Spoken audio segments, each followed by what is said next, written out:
Les 5 choses à ne jamais dire à un artisan, c'est ce qu'on va voir dans cette vidéo. Alors si c'est la première fois que tu me découvres, je suis Kendy Paulestin et sur cette chaîne, je te partage des conseils qui vont te permettre de pouvoir réussir tes projets immobiliers. Ceci étant dit, rentrons dans le vif du sujet. Alors voyons les 5 choses que tu dois jamais dire à un artisan.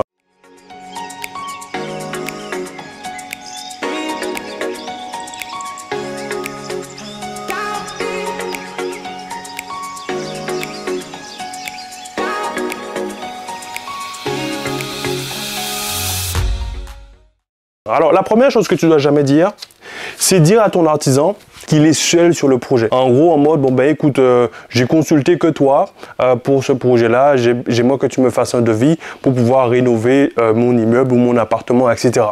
Ça, grosse erreur à ne jamais faire. Et de toute façon, que ce soit vrai, du moins ça devrait même pas être vrai. Parce qu'en fait, tu dois toujours avoir des devis d'autres personnes. C'est-à-dire que tu peux pas te permettre de consulter qu'un seul artisan pour ton projet. Moi, je te dirais, le minimum syndical, c'est d'en avoir au moins 3. Comme ça te permet de tout de suite voir s'il y en a un qui est complètement à la ramasse. Comme ça te permettra de bien choisir.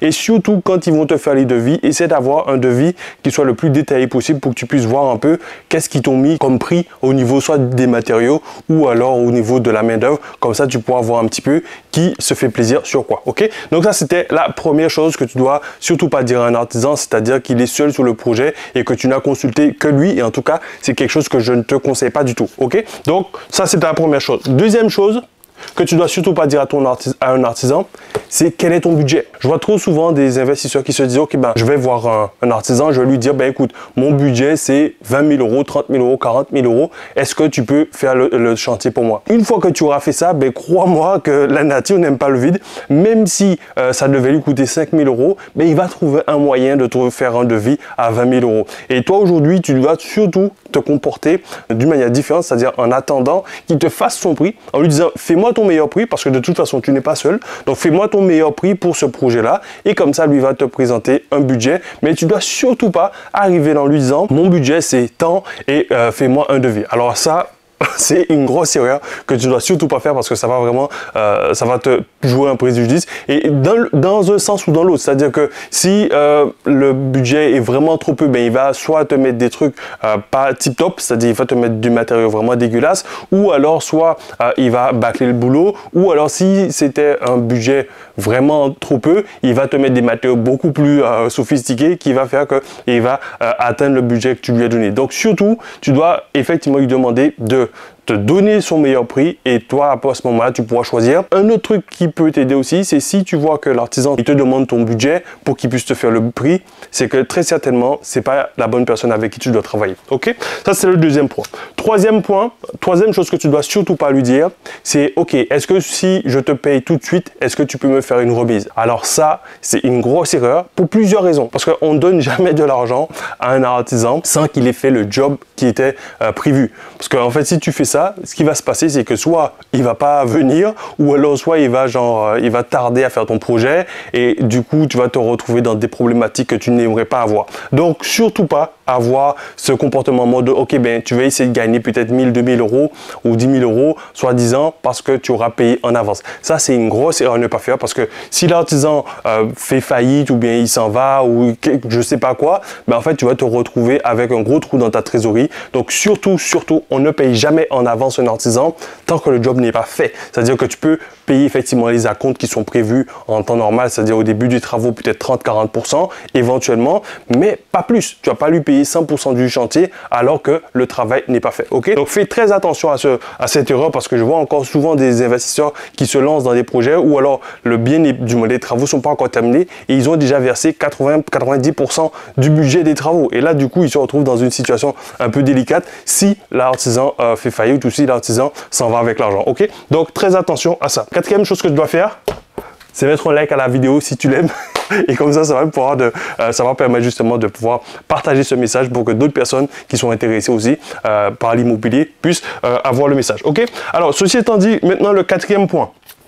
Le quatrième point, c'est de dire à l'artisan de choisir les matériaux. Que dans un sens ou dans l'autre, c'est-à-dire que si tu dis à l'artisan de choisir les matériaux qu'il veut, soit il peut te mettre des trucs vraiment bas de gamme, et qui au bout de quelques mois seront déjà défectueux, ça va plus fonctionner, ce sera dégueulasse.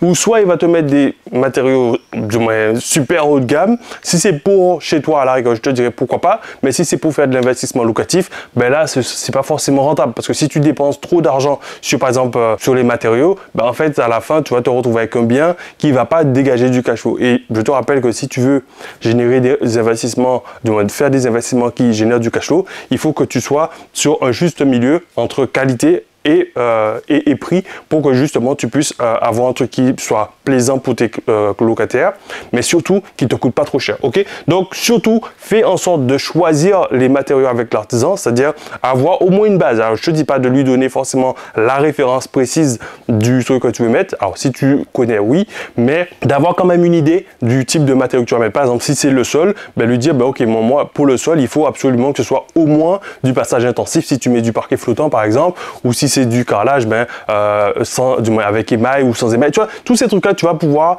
les regarder avec l'artisan pour savoir ok, qu'est-ce que tu es prêt à mettre sur ton bien pour justement optimiser le rapport qualité-prix. Ok, ça c'était le quatrième point.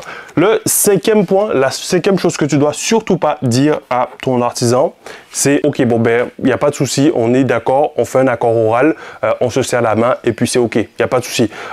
Tu es d'accord, hein, n'oublie pas, hein, tu m'as dit tu vas mettre le truc, je sais pas, tu vas mettre la salle de bain pour moi gratuitement, hein, c'est ça? Ouais, ok, t'inquiète, on se serre la main. Jamais, jamais, jamais. Si vous avez un accord, tout de suite, vous mettez ça sur un bout de papier, même si c'est sur le devis, on modifie le devis, on rajoute ça au stylo, on le signe des deux parties, mais on garde toujours une trace écrite de ce qui s'est dit, parce que si demain l'artisan oublie ou je sais pas quoi, après tu vas te retrouver dans une mouise pas possible. Donc surtout pas d'accord oral, on doit faire une modification sur le devis initial, on refait le devis, ou alors je t'envoie un mail disant suite à notre échange d'aujourd'hui, on est d'accord pour dire que voici la modification que tu feras sur le devis.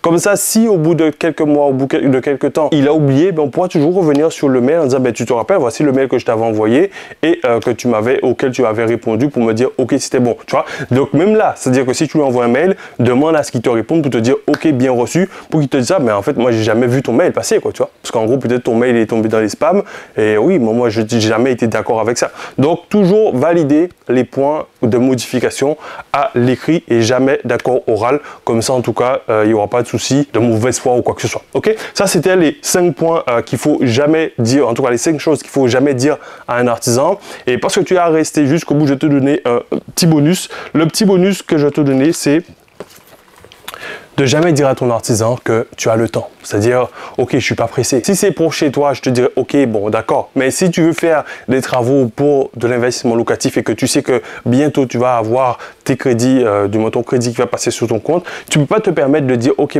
j'ai le temps. Non, on n'a jamais le temps. Donc là, c'est pressé. C'était pour hier le chantier. Donc, ce que tu dois te dire, c'est si tu as un artisan et qui te dit, est-ce que je peux prendre un peu plus de temps? Non, frère. Là, je suis pressé là. Il faut absolument que le chantier, soit il démarre ou qu'on le termine, mais il n'y a pas d'histoire de ok, j'ai le temps, on verra plus tard. Tu vois, si tu dis ça, là, tu te tires une balle dans le pied. Ce qui va se passer, c'est que l'artisan, il va prendre d'autres chantiers à côté, parce que crois-moi que même sans lui dire, il prendra déjà des chantiers à côté peut-être. Donc du coup, le fait de lui dire, tu as le temps, ton chantier, il va passer au second plan et peut-être que ça te prendra plus de temps que prévu initialement. Donc je t'invite vraiment à éviter ces, je veux dire, 6 choses à ne jamais dire à un artisan pour que ton chantier puisse se passer correctement. Et dernière chose que je te dirais, si tu penses que cette vidéo peut aider une autre personne, je t'invite à lui partager la vidéo. D'ici là, moi, je te souhaite une excellente journée. Je te dis à très bientôt et je te dis ciao, ciao.